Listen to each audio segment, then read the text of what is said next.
Trespassers, Book 1. No man has a right to own mountains. A tale of land theft for feral children of all ages. Chapter 1. Come on, Rosie, it's time for bed. Oh, ma'am, I'm not tired. Never mind you're not tired. You will be in the morning if you don't get your beauty sleep. But it's Saturday tomorrow. Can't I stay up late? No, I've lots to do tomorrow, and I want you up early, young miss. Rosie glanced at her mother. Realising she'd be wasting her time arguing, she decided to change tack. Maybe some subtle diplomacy could win her more time. If I get ready straight away, can Grandad tell me a tale? Aye, as long as he's happy about it. Will you, Grandad? The old man shook his mane of white hair with a chuckle. Go and lave your face and hands, lass. Put your pyjamas on, and we'll see. Rosie's cheeks dimpled, and with a flashing grin on her impish little face, and a sweep of her long dark brown hair, she was off up the stairs at a fast trot. Now, Dad, just make sure you don't get her too excited. I really do need her up fresh in the morning. I've all the shopping to do, and Billy and Moira are coming for dinner on Sunday. Lass, you fret too much. What if I take Rosie on a ramble tomorrow? A ramble? You haven't been for a walk for ages. Aye, don't I know it. I'll be in my grave afore long. I reckon I need to start using my legs again afore I lose 'em. Anyway, it's about time Rosie were introduced to great outdoors. Town's no place for a lively lass like her. Where you thinking of taking her? Kinder Scout. What on earth's put that idea in your head? The Manchester Evening News. Your Malc Cowle died t'other day, and nobody bothered to tell me. Rosie was up bright and early the next morning, not least because her grandfather had promised her a treat. Now, after having enjoyed a good breakfast of bacon, eggs and tomatoes, and having donned her outdoor clothes, stout shoes, a woolly pom-pom hat, and having carefully wound her long, soft, gaudily striped scarf around her neck, for her elder mentor had assured her it was cold where they were headed, she was ready, and they were closing the front door behind them. Where we going, Grandad? For bus, lass. I guessed that, but where we going? She looked up into her grandfather's smiling bright blue eyes, a paler version of her own, as they walked briskly down the street of red brick terraced houses, holding hands. We're going where wind blows fresh and curlew cries, a place where I won this stout stick that I used to prop myself up with, now I'm an old man. You're not that old, Grandad, Rosie responded, gripping his hand tight. I can hardly keep up with you. We can't hang about, lass. There's only a bus once every hour. We mustn't miss it. But where are we going? I've told you, a wild moorland place, one of the largest areas of wild upland country not crossed by a tarmac road left in the whole of England. Before Rosie could ask another question, she was hanging on to her granddad's hand as he began to run. They arrived at the bus stop as the last passenger was scrambling aboard. They followed, but not before the young girl had read the destination board on the bus's front. Grandad paid the fare, confirming their destination, and she was leading him up the stairs to the upper deck and a front seat on the left. Hayfield? That sounds nice, Grandad. Aye, it's a lovely village, or at least it were last time I were there. Tell me how you won the walking stick. Well, it might be a shock to you, young Rosie, but... He hesitated. Rosie had the idea he was reluctant to tell her for some strange reason. Come on, Grandad. You always tell me we mustn't have secrets from each other. Well, you see, lass, I kinda nicked it.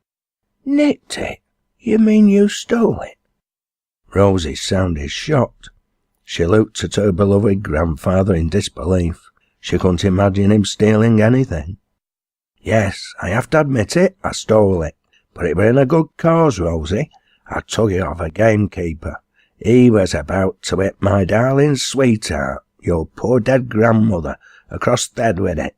It were at Battle of Kinder Scout." "The Battle of Kinder Scout? Was that in the war?" "Aye, lass, but not the war you're thinking of." He shook his head, a gleam in his eye and a smile on his lips.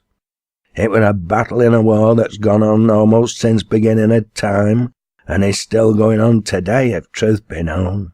The war against biggest set of rogues humanity has ever produced." "Who are they, Grandad?" "Land thieves, Rosie, my love. They call themselves gentlemen, aristocrats and country landowners here in England, but they operate in other countries under other guises and other names." Land thieves. Rosie was all ears. Grandad was always full of surprises and the best storyteller she'd ever come across. She just wished her English teacher could meet him. She might learn a thing or two, and not just how to keep her pupils' wayward attentions either.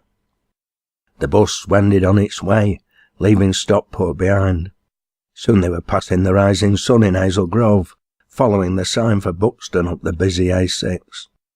Rosie remained silent as the road began to climb through the Cheshire countryside, past the occasional cottage and ancient farmhouse. Then they were through the village of High Lane and entering Disley. Increasingly, Cheshire red brick gave way to brownish golden gritstone as the main building material, and barbed wire fences gave way to dry stone walls. "What's a curlew, Grandad?" The old man laughed. "I thought you'd gone to sleep. It's the most wonderful bird in the world, Rosie. At least that's what I think. I've never forgotten the first time I heard its burbling cry, and whenever I've heard it since, I know I'm in right place at right time." "What does it sound like?" "Be patient, Rosie. You'll know soon enough with a little bit of luck. There's a chance there might be at least one curlew in the air when we get to Kinder, assuming they haven't packed up and fled to the coast for winter." He frowned, realising it was probably far too late for curlew, but he didn't enlighten his granddaughter. "Kinder? Do you mean you're taking me to the battlefield?" "Aye, me love, and a wild, lonely and lovely place it be." Rosie glanced out of the window, having left Disley far behind.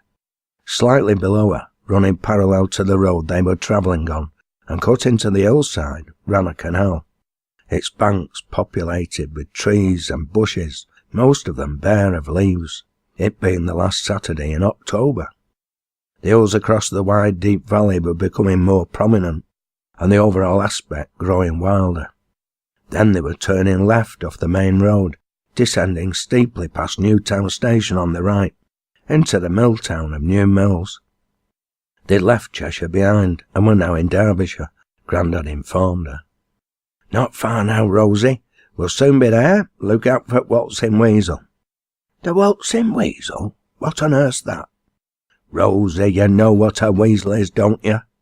"Some kind of wild beast." "Yes, a rather small brown and white wild beast. And you know what a waltz is, don't you?" "It's a dance." "Exactly. So when you see a dancing weasel, let me know." Rosie shook her head. Grandad could be exasperating at times. Still, she kept her eyes peeled, constantly scanning the side of the road as they headed uphill out of the town. Suddenly, something higher than the flagged pavement that had momentarily replaced the thin strip of rough grass on the roadside verge attracted her bright eyes' attention. A brightly coloured painted sign, swinging above a door in the breeze. "Oh, I might have known. It's a pub. Good lass, Rosie. We're almost there. Come on. Time to get ready to disembark. You don't want to end up back in Stockport." "Don't forget your stick, Grandad. There might be a gamekeeper waiting to pounce on you." "Ah, but a keeper wouldn't stand a chance, would he, Rosie, my little love? Not with my secret weapon by my side." "Secret weapon?" She looked up at him quizzically. "I mean you daft apeth. One look and you'd charm anyone into submission. Now come on, we've some tramping to do."